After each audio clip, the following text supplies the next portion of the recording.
आपको एक्सप्लेन करूंगी iron man के तीनों पार्ट्स। तो मूवी की स्टार्टिंग होती है अफगानिस्तान के बॉर्डर को दिखाते हुए। वहाँ पर यूएस आर्मी भी होती है जो कि किसी ऐसे आदमी का इंतजार कर रही होती है जो कि वेपन्स को डील करता था और उसका नाम था टोनी। फिर कुछ ही टाइम में हम देखते हैं कि टोनी वहाँ पर पहुँच जाता है। वहाँ पर टोनी उस आर्मी को एक मिसाइल दिखाता है और कहता है कि ये हम लोगों ने बनाया है, ये इतना ज्यादा खतरनाक है कि ये एक मिसाइल ही पूरी कंट्री को तबाह करने के लिए काफी है। और फिर वहाँ पर उसका एक्सपेरिमेंट किया जाता है। दरअसल टोनी यहाँ पर आर्मी से कोई डील करने आया था और इस डील से वो बहुत अमीर हो सकता था। उसके बाद वो यहाँ से चला जाता है, लेकिन तभी टोनी की कार पर कोई फायरिंग करने लगता है।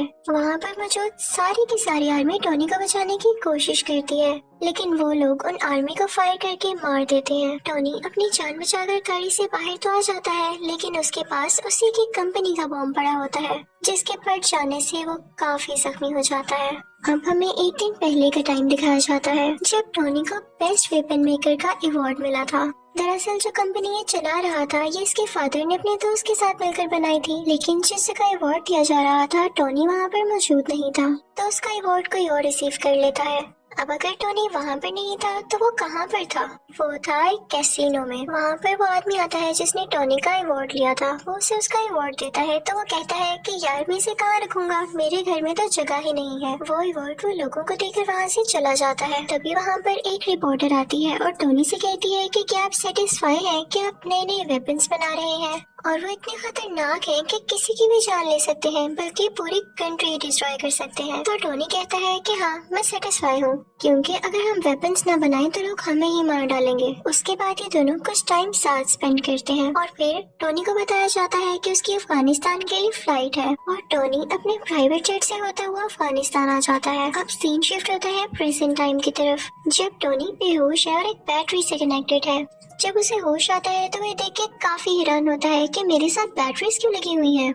वो होश में आकर अपने साथ खड़े आदमी से पूछता है कि मेरे साथ ये क्या हो रहा है। तो वो आदमी से बताता है कि जब तुम्हारे साथ वो बॉम्ब एक्सप्लोड हुआ तो उसके कई पीसेस तुम्हारी बॉडी के अंदर चले गए। वो इतने छोटे पीसेस थे कि हम उनको बाहर नहीं निकाल सकते थे। अब इसका एक ही हल था कि हम उन पीसेस को तुम्हारे दिल के पास जाने से रोक सकें। तो इस वजह से हम ये इलेक्ट्रोमैग्नेटिक वेव्स यूज कर रहे हैं, तो तुम्हें घबराने की कोई जरूरत नहीं है। हमें पता चलता है कि टोनी को टेररिस्ट ने किडनैप कर रखा है और तभी वहाँ पर उन टेररिस्ट का लीडर आता है। वो टोनी से कहता है कि जानते हो मैंने तुम्हें किडनैप करके यहाँ पर क्यों बुलाया? मुझे तुम्हारा बनाया गया मिसाइल काफी पसंद आया और जैसा कि तुम जानते हो कि यूएस आर्मी ने हमारे बॉर्डर पर कब्जा कर रखा है, तो मैं चाहता हूँ कि सेम मिसाइल तुम हमारे लिए भी बनाओ। और बस जैसे ही तुम मुझे मिसाइल दे दोगे तो मैं उन पर अटैक करके तुम्हें छोड़ दूंगा। तो टोनी कहता है कि हरगिज़ नहीं, ये तुम्हारी भूल है। तो टोनी के साथ खड़ा हुआ आदमी उसे कहता है कि नहीं, ऐसा नहीं करो, तुम्हारे पास इसके अलावा और कोई सोल्यूशन नहीं है, क्योंकि ये एक ऐसा इलाका है जहाँ तुम्हारे साथी इवन आर्मी भी नहीं तुम्हें ढूंढ सकती। अब ये आदमी था कौन? दरअसल ये आदमी भी वेपन्स बनाया करता था और इन्हें भी यही लोग लेकर आए थे यहाँ पर। अब टोनी और वो डिसाइड करने लगते हैं कि यहाँ से बाहर कैसे निकला जाए। हालांकि यहाँ से बाहर जाना लग तो इम्पॉसिबल रहा था, लेकिन वो फिर भी ट्राई करना चाहते थे।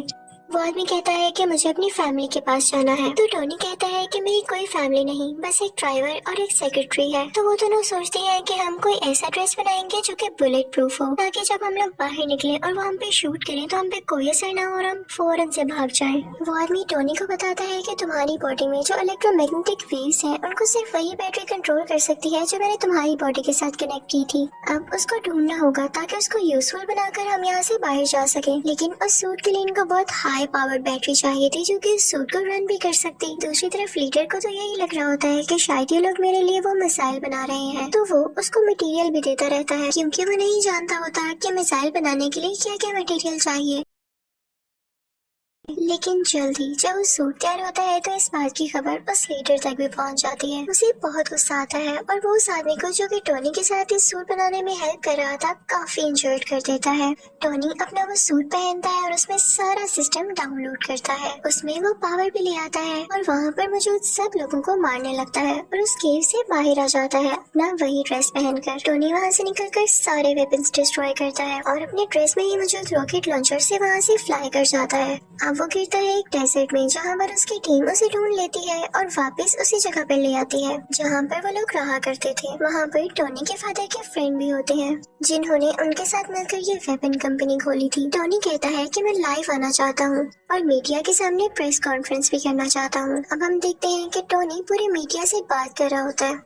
वो कहता है कि मुझे अफगानिस्तान के लोगों ने किडनैप कर लिया। उन्होंने मुझसे डिमांड की कि मैं उनको भी वेपन्स बना कर दूं। मैंने ये सोचा है कि मेरे वेपन्स इतनी प्रॉब्लम्स क्रिएट कर रहे हैं और वो लोग भी मेरे वेपन्स को हासिल करके जंग करना चाहते हैं, वॉर करना चाहते हैं और मैं ये सब नहीं चाहता, इसलिए मैं अपनी कंपनी बंद कर रहा हूँ। और एटलीस्ट अगर कंपनी बंद ना बिकी तो मैं ऐसे वेपन्स कभी नहीं बनाने वाला।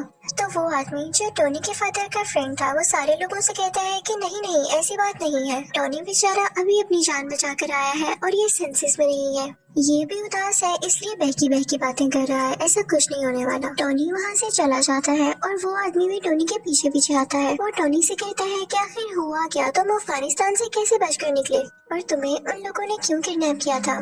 तो टोनी उसे सारी बात बता देता है और ये भी बताता है कि मैंने एक आयरन सूट बनाया था जिसकी हेल्प से मैं बाहर निकला, क्या तुम भी देखना चाहोगे। तो वो आदमी कहता है कि हाँ हाँ क्यों नहीं। तो टोनी अपनी शर्ट खोलता है और अपनी चेस्ट पर वो दिखाता है, यानी उस आयरन सूट का कुछ हिस्सा। वो आदमी ये चीज देख के कहता है कि ये तो लाजवाब है, हमें इस पर और काम करना चाहिए और पूरी दुनिया के सामने लाना चाहिए, हम इससे काफी अमीर हो सकते हैं और इससे हमें काफी प्रोग्रेस मिल सकती है। लेकिन टोनी नहीं मानता और फिर जाता है अपनी सेक्रेटरी के पास। वो उससे कहता है कि मेरी चेस्ट में जो टूल लगा हुआ है मैंने इससे ज्यादा एडवांस टूल बना लिया है, उसे प्लीज उसके साथ चेंज कर दो। तो वो लड़की टोनी से पूछती है कि ये क्या करता है।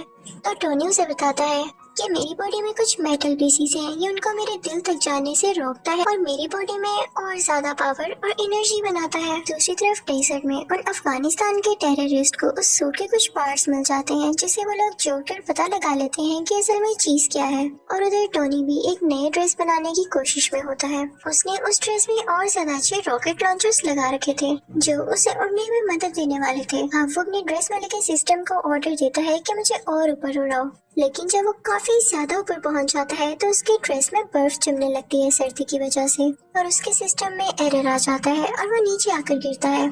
जैसे ही वो नीचे आ रहा होता है तो अपने सिस्टम को दोबारा से ऑर्डर देता है क्योंकि अब उस पर से बर्फ मेल्ट हो रही थी और वो दोबारा से उड़ जाता है। फिर घर आकर वो उस ड्रेस में कुछ चेंजेस करता है ताकि ज्यादा ऊंचाई पर जाने में वो ड्रेस ना जमे और टेबल पर उसकी सेक्रेटरी ने उस पुराने टूल पर कुछ लिख के उसके लिए रखा होता है जिसे देख के वो काफी खुश होता है। फिर शाम को हम देखते हैं कि टोनी एक पार्टी में जाता है जहाँ पर उसकी सेक्रेटरी भी होती है। वो दोनों साथ टाइम स्पेंड करते हैं, डांस करते हैं और काफी एंजॉय करते हैं कि तभी वहीं पर वो रिपोर्टर आ जाती है जिसने उससे कुछ क्वेश्चंस किए थे। वो कहती है कि जो मिसाइल तुमने अफगानिस्तान में दिखाया उस जैसे कई मिसाइल अब अफगानिस्तान खुद बना रहा है और मुझे नहीं लगता कि ये तुम्हारी परमिशन से हो रहा है या तुमने ऐसा कुछ करने को कहा है।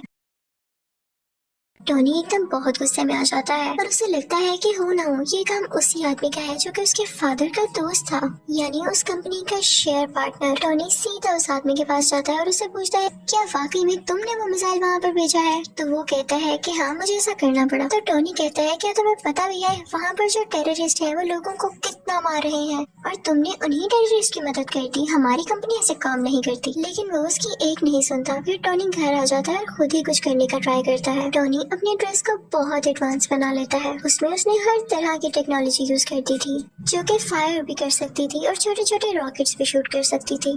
टोनी फौरन से वो ड्रेस पहनकर अफगानिस्तान जाता है। वहाँ पर जाकर वो सब आदमियों से लड़ता है, इवन उन टेररिस्ट के लीडर से भी, और फिर अपनी ड्रेस से एक छोटा सा रॉकेट वहाँ पर छोड़ता है जिससे वो जगह डिस्ट्रॉय हो जाती है। वहाँ की एयरफोर्स को भी पता चल जाता है कि यहाँ पर कोई एक्सप्लोजन हुआ है, लेकिन वो आयरन मैन को ढूंढ ही नहीं पाते। फिर टोनी अपने उस दोस्त को कॉल करता है जो कि इसे एफोर्ड देने कैसीनो आया था। वो अपने दोस्त से कहता है कि मैं ही हूँ जिसने ये सारा ब्लास्ट किया है, तो प्लीज तुम इस मैटर का ख्याल रख लेना। फिर जब उससे पूछा जाता है कि ये अटैक किसने किए तो वो कहता है कि हो सकता है कई दुश्मनों ने मिलकर ये अटैक किया हो, यानी वो ये बात टोनी पर नहीं आने देता। अब जब टोनी के फादर का दोस्त ये बात सुनता है तो उसे बड़ी हैरानी होती है कि ऐसे कोई अटैक करके गायब हो सकता है।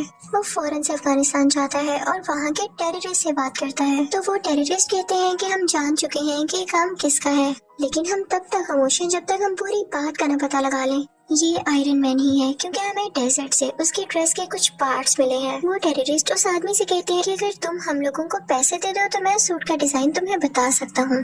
लेकिन टोनी के फादर का दोस्त ऐसा नहीं करता, बल्कि उन लोगों को डरा धमका कर वो ड्रेस अपने साथ ले आता है। टोनी को पता चल जाता है कि उसका पुराना ड्रेस किसी ने चुरा लिया है। वो फौरन से अपनी सेक्रेटरी के पास जाता है और उससे कहता है कि कैसे भी करके मुझे उसको रोकना होगा कि कहीं ये सारी इन्फॉर्मेशन लीक ना हो जाए और वो मेरा नाम, मेरी आइडेंटिटी यूज करके हर जगह तबाही फैलाए। अब टोनी की सेक्रेटरी उस आदमी के ऑफिस जाती है, यानी वही आदमी जो टोनी के फादर का दोस्त है। वो सारी इन्फॉर्मेशन उसके कंप्यूटर से कॉपी करने लगती है और साथ ही साथ उसे ये भी पता चलता है कि यही वो आदमी था जिसने टोनी को किडनैप करवाया था उन टेररिस्ट से, क्योंकि ये नहीं चाहता था कि टोनी का इस कंपनी में जरा सा भी शेयर हो। ये सुन के वो काफी हैरान होती है और वहाँ से जाने ही वाली होती है कि तभी वहाँ पर वही आदमी आ जाता है जिसके कंप्यूटर से वो डेटा चुरा रही थी। लेकिन उसे बातों में लगा के वहाँ से चली जाती है। अब वो आदमी भी इतना कोई इनोसेंट नहीं था, उसे पता चल जाता है कि ये लड़की मेरे कंप्यूटर से सारा डाटा चुरा गई है। जब वो लड़की सारी इन्फॉर्मेशन लेके वहाँ से निकल रही होती है तो एक आदमी आता है और कहता है कि आप टोनी को जानती है ना, कि आप टोनी से मेरा इंटरव्यू करा देंगी, मुझे उससे कुछ सवालात पूछने हैं, कुछ क्वेश्चनिंग करनी है। और दूसरी तरफ टोनी के फादर के फ्रेंड को भी अजीब अजीब फील हो रहा होता है, क्योंकि वो जानता था कि टोनी अब कितना पावरफुल है और उसे पता चल चुका है कि इस सारी गेम के पीछे मेरा ही हाथ है। उस आदमी ने कुछ साइंटिस्ट को ऑर्डर दिया होता है वही टूल बनाने के लिए जो कि टोनी की चेस्ट में था। लेकिन हैरानी वाली बात यह है कि जो टूल ये बनवा रहा था उसका साइज काफी बड़ा था, लेकिन उसको कंप्लीट होने में भी टाइम था। तो ये जाता है टोनी के घर काफी गुस्से में। वो टोनी की बॉडी को डीएक्टिवेट करके उसकी चेस्ट में से वो टूल, यानी जो उसका हार्ट था, वो ले जाता है, जिसकी वजह से टोनी बहुत डाउन फील करने लगता है और उसके बगैर वो ज्यादा देर जिंदा रहने वाला नहीं था। कि तभी टोनी को याद आता है कि उसकी सेक्रेटरी ने उसे एक पुराना टूल भी दिया था। वो फौरन से उसको लगा लेता है और अपना ड्रेस दोबारा से अपनी बॉडी पर ले आता है। अब टोनी के फादर का फ्रेंड तो टोनी का वो टूल लेके जा चुका था। उसने अपने पास काफी बड़ा आयरन जायंट बना रखा था जिसका वो नाम रखता है आयरन मॉन्गर।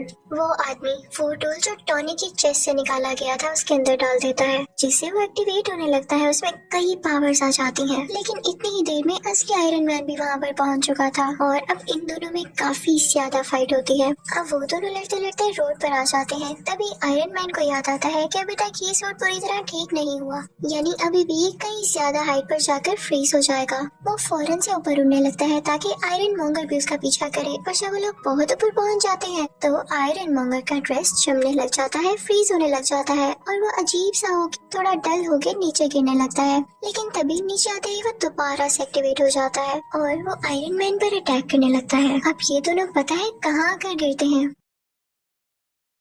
उसी लैब पर जहाँ पर ये बहुत बड़ा टूल बनाया जा रहा था। इस टूल को उसी आदमी के साइंटिस्ट बना रहे थे जो टोनी के फादर का फ्रेंड था। अब आयरन मैन अपनी सेक्रेटरी को फौरन से कहता है कि तुम ये टूल एक्टिवेट कर दो, मैं यहाँ से फौरन से भाग जाऊंगा और इसका सारा का सारा इफेक्ट इस आयरन मॉन्गर पर हो जाएगा, क्योंकि ये नहीं जानता होगा कि टूल स्टार्ट होने वाला है। वो लड़की ऐसा ही करती है, उसमें काफी ज्यादा रेज निकलती है जो कि आयरन मॉन्गर के गिर्द आ जाती है और इन रेज की वजह से आयरन मॉन्गर मारा जाता है। अब अगले दिन हम देखते हैं कि टोनी की प्रेस कॉन्फ्रेंस होती है और सारे उसे क्वेश्चन कर रही होती हैं कि क्या आप ही हो आयरन मैन? तो उसके पास एक आदमी आता है और कहता है कि नहीं, आपने ये नहीं कहना, आपने ये कहना है कि उसमें आपका बॉडीगार्ड था और उन दोनों में आपस में कोई पर्सनल इश्यूज की वजह से लड़ाई हो रही थी और आपके फादर के फ्रेंड भी नेचुरल डेथ मरे। लेकिन टोनी वो स्क्रिप्ट उठा के सब लोगों के सामने चला जाता है। तभी उसका दोस्त उसके कान में कहता है कि जो भी बात सच है वही बोलिएगा। आयरन मैन सबके सामने बोल देता है, आई एम आयरन मैन। यानी अब सबको पता चल चुका था कि असली आयरन मैन टोनी ही है। और इसी के साथ आयरन मैन पार्ट 1 यही खत्म हो जाता है। तो अब मैं आपको एक्सप्लेन करूंगी आयरन मैन पार्ट 2। अब जहाँ पर पार्ट 1 का एंड हुआ था वहीं से पार्ट 2 स्टार्ट होता है। वही न्यूज के टोनी ने एक्सेप्ट कर लिया है कि वही आयरन मैन है, किसी के टीवी पर चल रही होती है और जो आदमी इसको देख रहा होता है उसका नाम इवैन होता है। ये न्यूज देखते ही इवैन के फादर की डेथ हो जाती है। तो इवैन कहता है कि मैं आयरन मैन से बदला लेके जरूर रहूंगा। तो वो भी एक छोटा सा टूल तैयार करता है जिससे वो अपना ड्रेस बनाने वाला था, क्योंकि वो आयरन मैन से फाइट करने लगा था। अब कई दिन बाद इवैन का ड्रेस तैयार हो जाता है और वो उसे नाम देता है व्हिप्लैश। उसमें ये पावर थी कि वो किसी भी मेटल को काट सकता था। फिर हम देखते हैं कि 6 महीने गुजर जाते हैं और टोनी कुछ लोगों से स्पीच कर रहा होता है। उसने अपना वही ड्रेस पहना होता है। वो बताता है कि मेरे फादर का ये ड्रीम था कि वो एक सिटी बनाए जिसमें एडवांस बिल्डिंग्स हो और काफी अच्छी टेक्नोलॉजी हो, लेकिन वो तो अपना ये ड्रीम पूरा नहीं कर पाए। अब मैं उनका ये ड्रीम पूरा करूंगा। और वो अपना ड्रेस सबको दिखाता है कि ये ड्रेस मेरी हेल्प करेगा। टोनी ये सब बातें करके वहाँ से निकल ही रहा होता है कि तभी उसके पास कुछ लोग आते हैं। वो टोनी से कहते हैं कि आपसे कुछ लोग कुछ बातें पूछना चाहते हैं। वो सब लोग ये चाहते हैं कि आप सुबह कोर्ट में आए। वो आपके ड्रेस के बारे में आपसे कुछ इन्वेस्टिगेशन करेंगे। जब टोनी कोर्ट जाता है तो उसे पता चलता है कि वहाँ पर तो आर्मी है। कोर्ट के सेनेटर उसे कह रहे होते हैं कि सूट तो तुमने काफी अच्छा बनाया है, लेकिन इतनी ज्यादा पावरफुल और खतरनाक चीज तुम्हारे पास नहीं होनी चाहिए। ये आर्मी को दे दो क्योंकि वो अपने सोल्जर्स की काफी अच्छी ट्रेनिंग कर सकती है इससे। तो टोनी कहता है कि नहीं, वो ड्रेस मैंने बनाया है, मेरी मेहनत लगी है उसमें। मैंने उस पर कई एक्सपेरिमेंट्स किए और मुझे ही उसको यूज करना आता है। वो मेरा ड्रेस है और मैं ही आयरन मैन हूँ। No one can be Iron Man. कोई आयरन मैन नहीं बन सकता मेरे अलावा। वहाँ पर टोनी का वही ब्लैक दोस्त भी होता है, लेकिन इस पार्ट में उसका फेस चेंज है, यानी किसी और को टोनी का दोस्त बना दिया गया है, लेकिन कैरेक्टर वही है। वो भी सेम बात कहता है कि मुझे ये कहना पड़ रहा है कि ये ड्रेस वाकई बहुत डेंजरस है और ये आर्मी के पास होना चाहिए, लेकिन फिर भी टोनी नहीं मानता। फिर वहाँ पर एक वेपन एक्सपर्ट भी आता है जो कि सेम बात बोलता है, लेकिन टोनी कहता है कि मैं तुम लोगों में से किसी की बात नहीं सुनने वाला। टोनी उन सब से कहता है कि मैं जानता हूँ आप लोगों को ऐसा करने के लिए किसने कहा है। इनफैक्ट वो आदमी इसलिए चाहता है कि आप लोग मेरा ड्रेस ले लें क्योंकि वो खुद ऐसा ड्रेस नहीं बना पा रहा। उसने मेरी कॉपी करके कई ज्यादा ड्रेसेस बनाए हैं, लेकिन वो उस काम के नहीं जो कि मेरा ड्रेस है। तो आप लोग उसकी बातों में क्यों आ रहे हैं? मैं आपको प्रूफ्स भी दिखाता हूँ। और टोनी फिर उनको प्रूफ्स भी दिखाने लगता है कि वाकई वो आदमी कैसा है। वो कहता है कि इतना बड़ा वेपन मेकर मेरी ड्रेस को कंट्रोल ही नहीं कर पा रहा, तो आप लोग कैसे कर पाएंगे? इसे सिर्फ मैं चला सकता हूँ और मैं जानता हूँ ये किसी को नुकसान नहीं देगा। सबको उसकी बात अच्छी लगती है और फिर वो वहाँ से चला जाता है। दूसरी तरफ हम देखते हैं कि इवैन अपना व्हिप्लैश ड्रेस कंप्लीट कर चुका होता है और अब वो चाहता था कि वो डायरेक्ट जाकर आयरन मैन से लड़ाई करे। दूसरी तरफ टोनी भी अपने ड्रेस को चेक कर रहा होता है। उसके ड्रेस में एक ऐसा कोर होता है जो कि सबसे ज्यादा यूजफुल था, लेकिन यूजफुल होने के साथ साथ वो काफी खतरनाक भी था। उसकी वजह से टोनी की बॉडी में काफी पॉइजन फैल रहा था। उसी दौरान टोनी इस सोच में भी पड़ जाता है कि अगर मुझे कुछ हो गया तो कंपनी का क्या होगा। तो वो अपनी सेक्रेटरी को बुलाता है और उससे कहता है कि मैं तुम्हें अपनी कंपनी का सीईओ बनाता हूँ। ये कंपनी अब से तुम्हारे अंडर है, तुम जिसको चाहो हायर करो। फिर टोनी की सेक्रेटरी जो कि अब उस कंपनी की सीईओ थी, एक लड़की को इंटरव्यू के लिए बुलाती है, लेकिन वो लड़की किसी कंपनी की एजेंट होती है। फिर हम देखते हैं कि कार रेस हो रही होती है और उसमें टोनी ने भी पार्टिसिपेट किया होता है, लेकिन तभी वहाँ पर इवैन यानी व्हिप्लैश आ जाता है और उस पर अटैक कर देता है, जिससे उसकी गाड़ी 2 हिस्सों में टूट जाती है। ये न्यूज टीवी पर टोनी की असिस्टेंट यानी वो सीईओ भी देख लेती है और उसके बॉडीगार्ड से कहती है कि हमें फौरन उसकी मदद के लिए जाना होगा। वो दोनों जाते हैं और टोनी को उसका ब्रीफ केस देते हैं जिसके अंदर वो आयरन मैन वाला ड्रेस होता है और टोनी उसको पहन लेता है। अब आयरन मैन में और व्हिप्लैश में काफी लड़ाई होने लगती है, लेकिन आयरन मैन जो भी अटैक्स कर रहा था व्हिप्लैश उनको रोके जा रहा था और कई देर तक ऐसे चलता है। लेकिन तभी आयरन मैन व्हिप्लैश पर जोरदार अटैक करता है, जिससे फाइनली व्हिप्लैश को डिफीट हो जाती है। व्हिप्लैश को अरेस्ट कर लिया जाता है। थोड़ी देर बाद टोनी पुलिस स्टेशन जाता है इवैन से ये पूछने के लिए कि उसने उस पर अटैक क्यों किया। वो आगे से चुप रहता है तो टोनी उससे कहता है कि वैसे तुम्हारी टेक्नोलॉजी थी बड़ी कमाल की, तुम अगर ये आर्मी को बेच देते तो तुम काफी अमीर हो सकते थे। और ये कह के वो वहाँ से चला जाता है। फिर हम देखते हैं कि एक और आदमी आता है जो कि सेम टू सेम इवैन के जैसा था, इवन उसका यूनिफॉर्म भी। वो दरअसल जेल में इसलिए भेजा गया था ताकि उसको मरवाकर लोगों को ये शो किया जा सके कि इवैन मर चुका है। और एक आदमी जो कि बहुत बड़ा गैंगस्टर था असली इवैन को रेस्क्यू कर लेता है, वहाँ से निकलवा लेता है। सबको यही लग रहा था कि इवैन मारा जा चुका है क्योंकि उन्होंने वहाँ पर ब्लास्ट करवा के नकली इवैन को मरवा दिया था। वो गैंगस्टर किसी इंडस्ट्री का ओनर था और टोनी का सबसे बड़ा दुश्मन था। वो ये चाहता था कि वो भी आयरन मैन की ड्रेस की तरह कई ज्यादा ड्रेसेस बनाए और पूरी आर्मी बनाए उनसे। उसने इवैन को भी इसीलिए छुड़वाया था। दूसरी तरफ टोनी की ड्रेस का वो गुण उसे काफी सता रहा होता है। वो उसकी चेस्ट में मुसलसल पॉइजन पहुंचा रहा था, जिससे उसे फील हो रहा था कि अगर उसने कुछ न किया जल्द तो वो मारा जाएगा। लेकिन इस बात की फिक्र ना करते हुए वो अपनी बर्थडे पार्टी लगता है और उसमें डांस कर रहा होता है कि तभी उसका वो ब्लैक फ्रेंड आता है और उसे कहता है कि आर्मी का ऑर्डर है कि कल तुम्हें या तुम्हारे ड्रेस को उनके सामने लाया जाए। वो आदमी भी टोनी से तंग आ चुका था। वो कहता है कि तुम अपना ड्रेस पहन के पार्टी कर रहे हो, तुम जानते भी हो कि कितना खतरनाक है, लेकिन टोनी उसकी बात नहीं सुनता। तो वो भी टोनी का पुराना ड्रेस पहन कर आ जाता है और उन दोनों में अब काफी ज्यादा फाइट होती है। दोनों ने ही आयरन के ड्रेसेस पहने रखे थे और दोनों चाहते थे कि किसी न किसी तरह एक दूसरे को हरा दें ताकि पहला जीत जाए। अब दोनों अपने अपने हाथ से लेजर निकालने लगते हैं और एट अ टाइम लेजर निकलने से दोनों लेजर्स आपस में टकरा जाती हैं और बहुत बड़ा ब्लास्ट होता है। जहाँ पर ब्लास्ट होता है और टोनी की बर्थडे पार्टी हो रही होती है, वो जगह कोई और नहीं बल्कि टोनी की कंपनी होती है। अब वहाँ से टोनी का पुराना ड्रेस लेके वो ब्लैक फ्रेंड तो चला जाता है, लेकिन टोनी वहीं पर नशे की हालत में होता है। फिर हम देखते हैं कि एक आंख वाला आदमी टोनी के पास आता है और उससे कहता है कि तुम्हारे फादर क्या क्या करना चाहते थे और तुम क्या कर रहे हो, तुम नशा करके इधर उधर फिरते रहते हो। तो टोनी कहता है कि अपनी जुबान बंद रखो, तुम होते कौन हो ऐसे बोलने वाले। तो वो आदमी कहता है मैं तुम्हारे बारे में सब कुछ जानता हूँ, वो लड़की जो तुम्हारी कंपनी में इंटरव्यू देने आई थी वो कोई और नहीं बल्कि मेरी ही सीक्रेट एजेंट है और तुम्हारी सारी बातें सारी रिपोर्ट से मुझे देती रही है। फिर वो आदमी ये भी कहता है कि मैं ये नहीं चाहता कि तुम्हारा कोई नुकसान हो,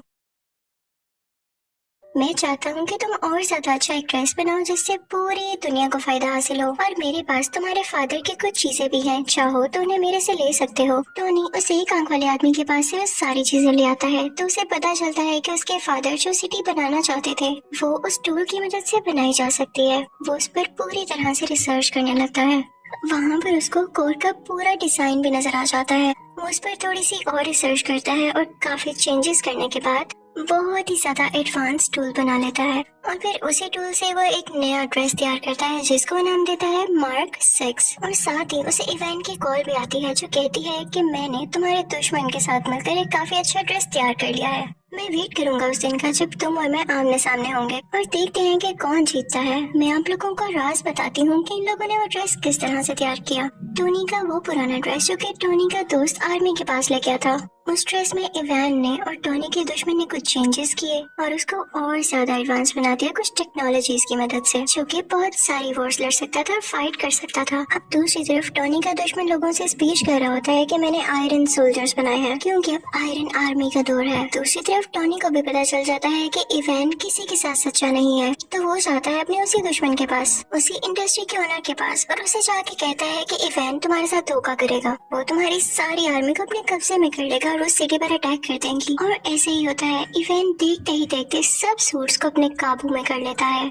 और उस वॉर मशीन को भी, जो कि इन लोगों ने नई टेक्नोलॉजीज के साथ तैयार की थी।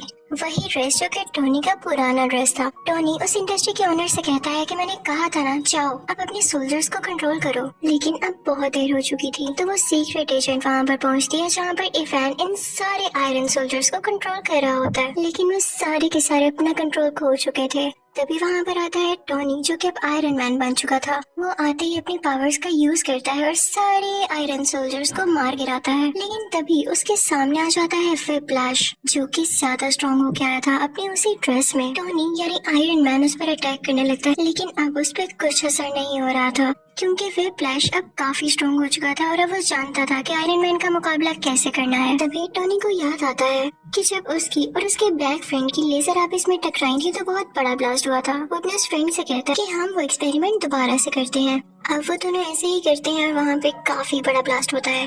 व्हिप्लैश वहीं पर मारा जाता है। अब अगले सीन में हम देखते हैं कि टोनी के पास वही एक आंख वाला आदमी आता है और उससे कहता है कि मैं तुम्हें गुड न्यूज दूं, तुम्हारा जो आयरन मैन वाला ड्रेस है उसको एवेंजर्स ने अप्रूव कर लिया है, यानी अब वो एवेंजर्स टीम में यूज होगा।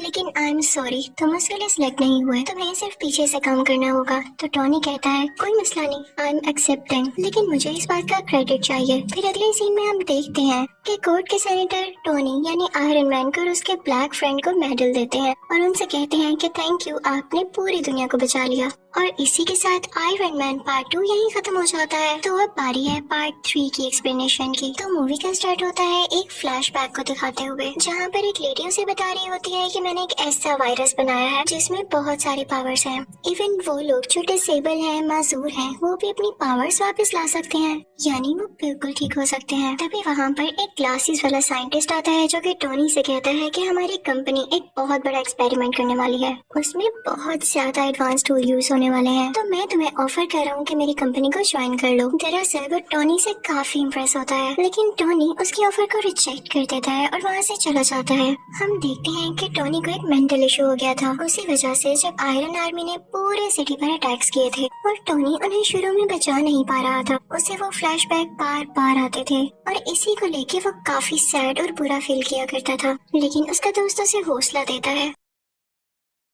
आयरन मैन सोचता है कि अगर उन लोगों ने दोबारा से अटैक कर दिया तो मैं क्या करूंगा। इसके लिए वो आयरन मैन की पूरी टीम बना देता है और वो उस टीम का नाम रखता है आयरन लीजन। अब हमें पता चलता है कि पूरी कंट्री में दोबारा से अटैक्स हो रहे हैं और वो कोई और नहीं बल्कि मैंड्रिन नाम का एक आदमी करवा रहा है। टोनी यानी आयरन मैन का एक बॉडीगार्ड भी उसी कंट्री में होता है, जो कि उन अटैक्स की वजह से शदीद जख्मी हो चुका था। टोनी उससे बहुत प्यार करता था, इसलिए उसे गुस्सा आ जाता है, तो वो प्रेस कॉन्फ्रेंस करता है कि अगर ये अटैक्स ना रोके गए तो मैं उस मैंडरिन के साथ बहुत बुरी तरह पेश आऊंगा। लेकिन लगता है ये बात उसकी मैंडरिन को बिल्कुल पसंद नहीं आती। वो जनाब टोनी के घर पर ही अटैक करवा देता है, जिससे टोनी यानी आयरन मैन का घर पूरी तरह से तबाह हो जाता है। उस वक्त टोनी के साथ वही लड़की भी थी जिसने वो वायरस बनाया था, जो कि डिसेबल लोगों को ठीक कर सकता था। आयरन मैन अपना ड्रेस पहनता है और उस लड़की को बचाकर वहाँ से ले जाता है, लेकिन आयरन मैन के सूट में एक एरर आ जाता है। जिस जगह उसने लैंड करना था वो वहाँ पर नहीं जाता, बल्कि किसी ऐसी जगह में गिर जाता है जहाँ पर स्नो फॉलिंग हो रही होती है। लेकिन स्टिल होप यानी उम्मीद अभी भी बाकी थी, क्योंकि उस सूट में पावर जो बाकी थी, वो चाहता तो उस जगह पर वापस आ सकता था जहाँ पर उसको जाना था। दूसरी तरफ पूरी दुनिया काफी सैड होती है, क्योंकि उनको ये लग रहा था कि टोनी मारा जा चुका है उस अटैक में जो कि उसके घर पर हुआ, क्योंकि उसके बाद टोनी किसी को दिखाई जो नहीं दिया। आयरन मैन जिस विलेज में गिरा था वहाँ पर उसे एक बच्चा दिखाई देता है, वो उससे कई बातें करने लगता है, क्योंकि वो बच्चा उसको काफी इनोसेंट लगता है। टोनी देखता है कि वो विलेज भी तबाह हो चुका है और सेम उसी तरीके से तबाह हुआ है जिस तरीके से टोनी के घर पर अटैक किया गया। तो वो समझ आता है कि जरूर इसके पीछे मैंडरिन का ही हाथ है। अब वो सारे केस पर रिसर्च करने लगता है। उसे पता चलता है कि ये एक्सप्लोशंस किसी वेपन के जरिए नहीं हुए, बल्कि उन सोल्जर्स ने किए हैं जो कि सुपर पावर्स रखते हैं। टोनी सबसे मैंडरिन की लोकेशन के बारे में पूछता है, लेकिन उसे कुछ पता नहीं चलता। सरप्राइजिंगली वो बच्चा उसे मैंडरिन की लोकेशन तक पहुंचा देता है। विलेज में टोनी ने कुछ वेपन्स भी तैयार कर रखे थे जो वो अपने साथ लेकर यहाँ आया था। वहाँ पर उसे पता चलता है कि मैंडरिन तो था ही नहीं, वो ड्रामा कर रहा था कि जैसे वो वहाँ पर हो। वहाँ पर सिर्फ एक आदमी था कि जो उस जगह की वीडियोस बनाकर पब्लिश किया करता था। फिर यहाँ हम देखते हैं कि वही ऐनक वाला साइंटिस्ट टोनी से मिलता है, और दरअसल ना तो उसको ऐनक लगी थी और ना ही वो उसका गेटअप था, वो भी उसका फेक गेटअप था। वो टोनी को बताता है कि मैंने वही वायरस यूज करके खुद की डिसेबिलिटी को खत्म कर दिया है और अब मैं काफी स्ट्रॉन्ग हो चुका हूँ। वो साइंटिस्ट टोनी को बताता है कि मैंने तुम्हारी दोस्त यानी तुम्हारी सेक्रेटरी को भी किडनैप कर रखा है। वो उसे उसका विजन दिखाता है कि ये देखो, ये अब मेरे कब्जे में है। वो दरअसल कहीं और पर किडनैप हुई भी होती है और ये सिर्फ उसकी इमेज होती है, एक होलोग्राम। अब वो लड़की जिसने वायरस तैयार किया था वो कई सालों से साइंटिस्ट के लिए काम कर रही थी, लेकिन जब उस साइंटिस्ट को पता चलता है कि ये टोनी से भी मिलने गई थी तो वो उस लड़की को वहीं पर शूट कर देता है। हम देखते हैं कि वो साइंटिस्ट काफी अच्छी टेक्नोलॉजी यूज करता था, जिसकी वजह से उसकी लोकेशन कोई भी ट्रैक नहीं कर पाता था। वहाँ पर वॉर मशीन भी होती है जो कि टोनी का फ्रेंड चला रहा होता है, यानी वही आयरन सूट जो वो लेकर भागा था। लेकिन अब उस ड्रेस का नाम चेंज कर दिया गया था और ये उसी साइंटिस्ट ने किया था। दरअसल वो टोनी को ये बताना नहीं चाहता था कि ये वही ड्रेस है। वो उस ड्रेस को यानी वॉर मशीन को अपने पास ले आता है, लेकिन टोनी भी काफी पावरफुल था। वो वहाँ से जान छुड़ाकर भाग चुका था, क्योंकि उसे मैंडरिन की लोकेशन का पता लगाना था। इसी दौरान टोनी को पता चलता है कि वो साइंटिस्ट वो एडवांस ड्रेस चुराकर यूएस के प्रेसिडेंट को मारना चाहता है और इसके लिए उसे कुछ भी करके उसे रोकना होगा। और इसी पर्पस के लिए वो साइंटिस्ट वहाँ पर पहुँच जाता है जहाँ पर वो प्रेसिडेंट होते हैं, जो कि किसी और कंट्री जाने के लिए तैयार हो रहे थे। वो उसे किडनैप कर लेता है और अपनी सीक्रेट लोकेशन पर ले आता है जहाँ पर कोई नहीं पहुँच सकता था। लेकिन टोनी वहाँ पर पहुँच ही जाता है, क्योंकि उसकी हेल्प की थी उस छोटे बच्चे ने, और टोनी था भी बहुत टैलेंटेड। टोनी वहाँ पर जाकर सारे बाकी पैसेंजर्स को भी बचा लेता है, लेकिन जब बारी आती है प्रेसिडेंट को बचाने की तो इतनी ही देर में वो साइंटिस्ट उसे लेकर वहाँ से जा चुका होता है और वो नाकाम रह जाता है प्रेसिडेंट को बचाने में। लेकिन हमें ये जरूर पता चल जाता है कि साइंटिस्ट की सीक्रेट लोकेशन क्या थी। ये समंदर के पास एक खुफिया जगह थी, और ये प्रेसिडेंट को यहाँ पर पता है क्यों लाया था, क्योंकि ये उनकी डेथ पूरे सोशल मीडिया के सामने लाइव दिखाना चाहता था, जिससे इसको पॉपुलैरिटी मिलती यानी ये मशहूर हो जाता और लोग इससे डरने लगते। और प्रेसिडेंट को पकड़ना इतना आसान नहीं हुआ था, बल्कि प्रेसिडेंट के नीचे जो बंदा होता है यानी वाइस प्रेसिडेंट, उसने जेलसी में आकर प्रेसिडेंट की किडनैपिंग में उस साइंटिस्ट की हेल्प की थी। उसने ये लालच में भी किया था क्योंकि उसकी एक डिसेबल बेटी थी जिसको साइंटिस्ट ने वही वायरस देकर ठीक कर दिया था। अब हम देखते हैं कि टोनी और उसका ब्लैक फ्रेंड उसी जगह पर होते हैं जहाँ पर वो साइंटिस्ट होता है, यानी समंदर के पास वाली खुफिया जगह में। टोनी अपने दोस्त को कहता है कि मैं अपनी असिस्टेंट यानी सीईओ को बचाऊंगा और तुम जाकर प्रेसिडेंट को बचाना। फिर हम देखते हैं कि आयरन मैन उस आदमी के सामने पहुंच चुका है, यानी उस साइंटिस्ट के सामने। उन दोनों में काफी फाइट होती है, दोनों ने ड्रेसेस पहन रखे थे और दूसरी तरफ वो ब्लैक फ्रेंड भी प्रेसिडेंट को बचा देता है और उन्हें भी आयरन ड्रेस पहनाकर सेव कर लेता है और कहता है आप यहाँ से चले जाएं अभी के लिए। आयरन मैन भी उस सीईओ को यानी अपनी दोस्त को बचा लेता है, लेकिन बचाते बचाते वो नीचे गिर जाती है जहाँ पर बहुत ज्यादा आग लगी होती है। टोनी यानी आयरन मैन डर जाता है कि ये तो चल जाएगी अब, लेकिन एक मजे की बात ये थी कि उस साइंटिस्ट ने इसके अंदर भी वो वायरस इंजेक्ट कर रखा था जिसकी वजह से उसे आग से कुछ नहीं होता और वो ठीक हो जाती है। ये तो इनके लिए प्लस पॉइंट हो गया था।